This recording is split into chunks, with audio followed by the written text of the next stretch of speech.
Boys, International Fight Week might be cooked, and I think at this rate, it's time to just scrap the whole idea, because we had the curseness of last year with the whole McGregor-Chandler stuff. That was International Fight Week last year. We had the Ortega got hurt the day of. Oh, that was a cursed card. Just absolutely cursed. And then everything that has been going on this year with International Fight Week, we're kind of going to break down the timeline really quickly. So it started off where everyone was like, the whole internet UFC community was like, all right, yeah, it's for sure Jones versus Aspinall in the main event. We're finally going to get the payoff of this card. And then it's like, no, actually, John Jones wants to fight in the fall. Or he needs 6 months to prepare. Yeah. So it's like, okay, that's okay, because we have this other fight that might even be bigger. The best fight you could possibly make, Islam Makhachev versus Ilia Topuria. And then it's like, actually, no, Islam says Topuria needs to fight a contender first. Yeah. So that fight's not happening. It's like, okay, you know what? Dricus versus Chimaev should be a really good fight. And should be reliable, too. Chimaev hasn't fought since, Abu Dhabi, October last year, and Dricus is always down to fight. Exactly. But guess what? The ironic situation that one of them's hurt. And guess what? It's not Chimaev this time. I can't believe this. And Chimaev is going to hold this over his head forever. Oh, I know.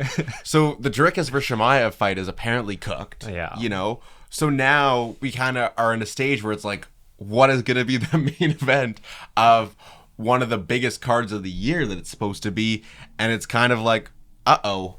Yeah, and in the past, we've had the main event for International Fight Week announced in the first week of April, just after the first week. April is when it initially gets announced, and then probably needs a couple. And April's almost finished.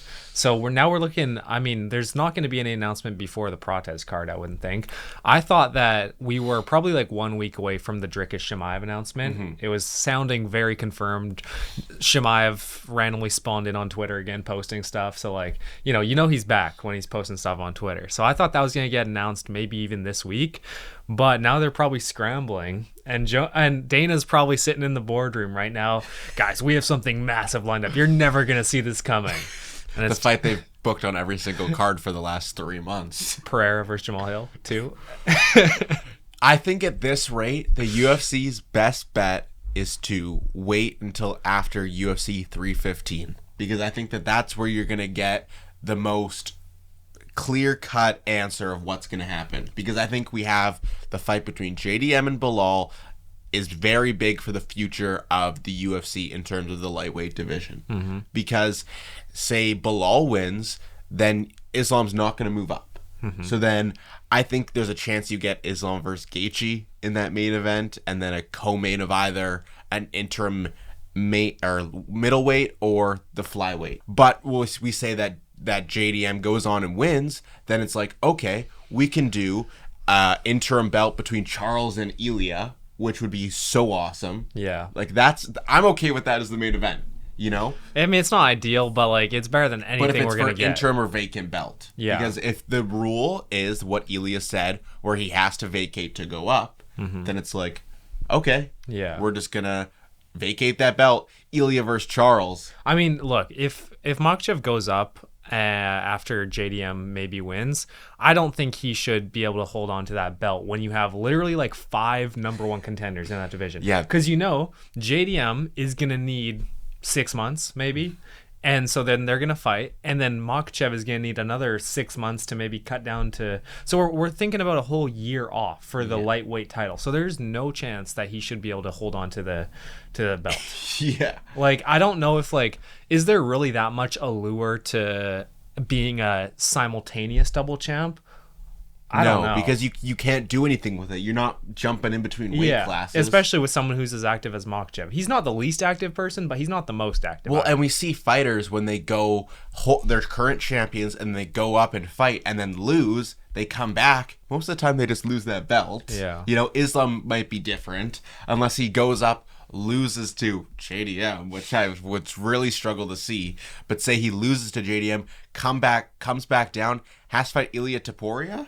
I'm spamming Topuria money line in that case. I'm finally convinced you. If he loses to JDM, this man's dropping out of the top 15 GOAT list. It's gonna be interesting to see how he does at welterweight, because he's gonna go up at some point. Yeah, it's just a matter of when. Exactly. But I think that we should also talk about how would we feel if Pantoja versus Kai Kara France was the main event of International Fight Week, I think the co-main event would have to be a better fight. Shoot me. But shoot me now. So I think there's a world where we have Pantoja versus Kai Kara France in the main event, and then a co-main event of the interim belt between Chimaev and Barajo, because I'm not hearing Imavov. Like, bro, it's so disrespectful to Imavov. Imavov didn't want to fight Barajo. This dude has been brother, this big is bullshit. This is the biggest disrespect. But there's a fight that the UFC wants to book in Barajo versus Imavov to be the next number one contender for after Chimaev Duplessis. Mm-hmm. And then just say no to the number one contenders fight? Well, it was sounding like Imavov had said yes. Because remember in that leaked video of Barajo talking to DC? And he was like, it's Imavov, International Fight Week. So, I don't know. Like, I really like that fight. I think Imavov probably wins that fight, too. I think Imavov beats Barajo. Everyone I see is so high on Barajo. I just don't see what sets Barajo apart from any of, like, the elite fighters. Yeah, he's really well-rounded. Yeah. You know, I think that he's... But so is Imavov. Yeah. I think that his, like, jiu-jitsu and ground game is probably a little bit better than Imavov. But Imavov's power and Barajo's lack of defense, I think that Imavov wins that fight. But I do think you might have a chance of getting a better fight between Chimaev and Barajo. Yeah, because you see with sometimes these wrestlers, like Gilbert Burns, how he was able to defend the wrestling of Chimaev because he has such good jiu-jitsu. Like, we might see something similar with Barajo, but I just think it's a tough sell when Barajo is so unproven. His best win is Jared Cannonier. Exactly. That's tough, man. We live it, like, I think that people love to talk about these fighters being so good and, like, you know, they're so high up there, but they don't have these marquee wins. Like, Barajo was like, oh yeah, fighting for the belt. Like, Cannonier, you know? Imavov just went and beat Israel Adesanya, probably the second best middleweight of all time, you know? And it's like, oh, we're just going to push him aside. When this guy, they would think that this guy's beaten Whitaker and Strickland and all those guys, you know? But I do think that in terms of this card, it would have been better off to have Chimaev versus Imavov, because I think you still have Barajo on this card. Barajo is set on fighting on International Fight Week.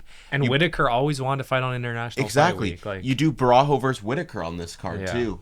I don't know. Whitaker's being sus. He's probably fighting Strickland or something. I don't know. Strickland's in a weird spot right now because I feel like everyone wants to fight him. You could have had Strickland Barajo. You could have had Strickland Imavov 2. You could have had Strickland Izzy 2. You could have had Strickland Whitaker because that's a new fight.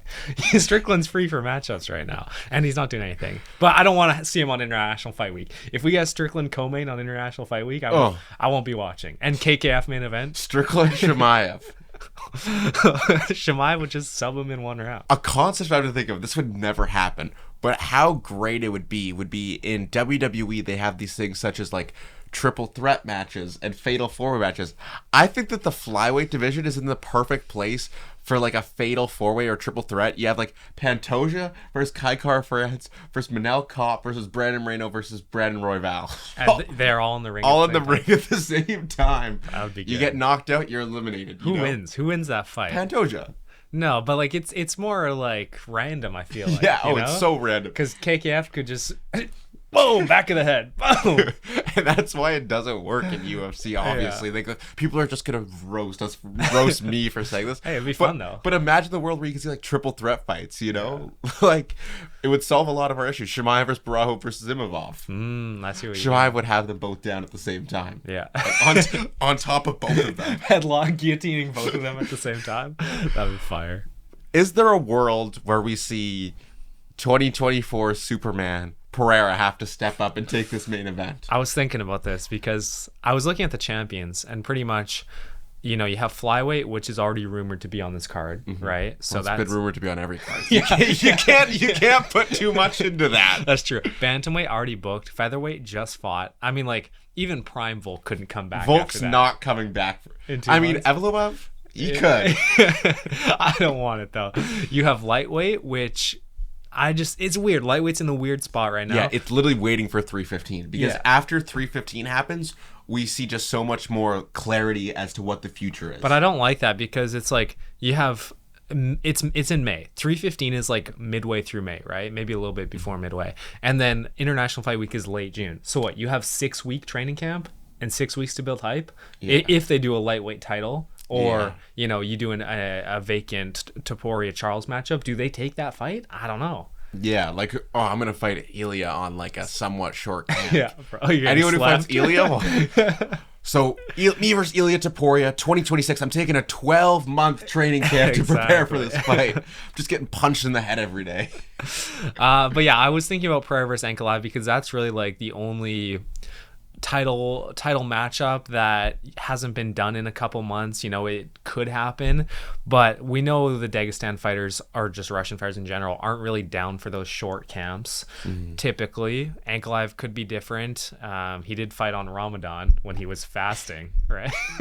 Sure, buddy. I think Islam would fight GAETHJE on 6 weeks. Bro, yeah, obviously. And GAETHJE would sign that fight because he's stupid. I think we also, I think we could have waited.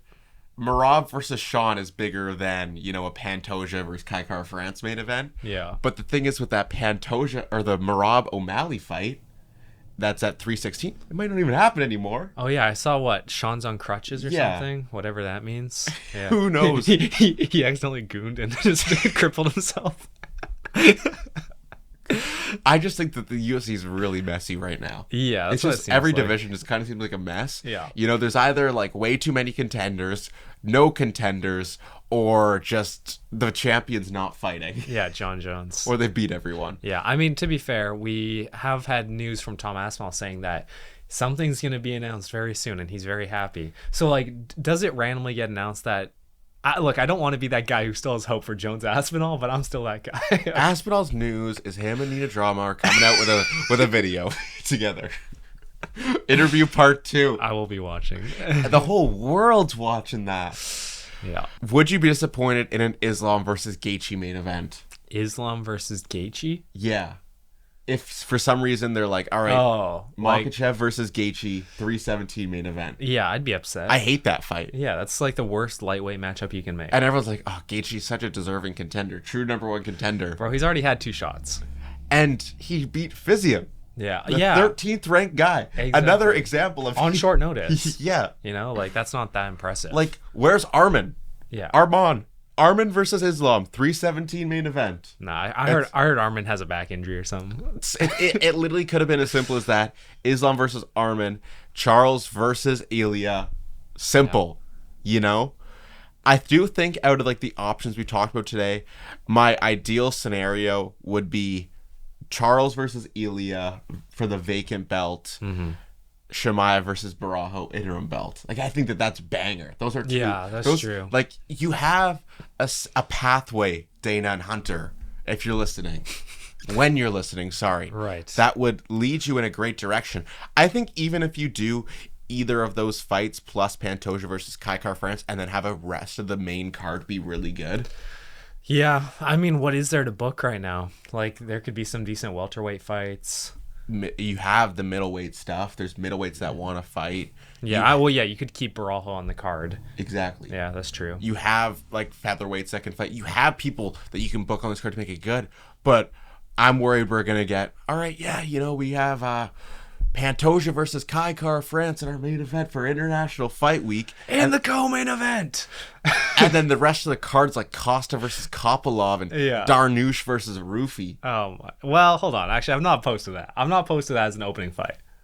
But like, you could put those on, like you put one of those on the main card and have the other ones on like the... But think about it. Think about Rufi landing a spinning wheel kick to open up the card. That'd just be nice, you know? On Darnush. Yeah. Send Darnush to the retirement home. And I think that's actually a great test for Rufi to see if he can grapple at all, you know? Yeah. Because Darnush is a decent wrestler. Darnush has fought the good guys. Yeah, exactly. He's fought Charles. And Gamrot. Yeah. So, yeah, I think that'd be a good fight. And Arman, but got put out pretty fast. Yeah. Yeah, I think if they stack the rest of the card, like if you do have, let's say it's Pantoja versus Kaikar France, assuming that doesn't get pushed back again, and then you have an interim fight. Topuria versus Charles, and then you also have Barajo versus Nasruddin Imavov.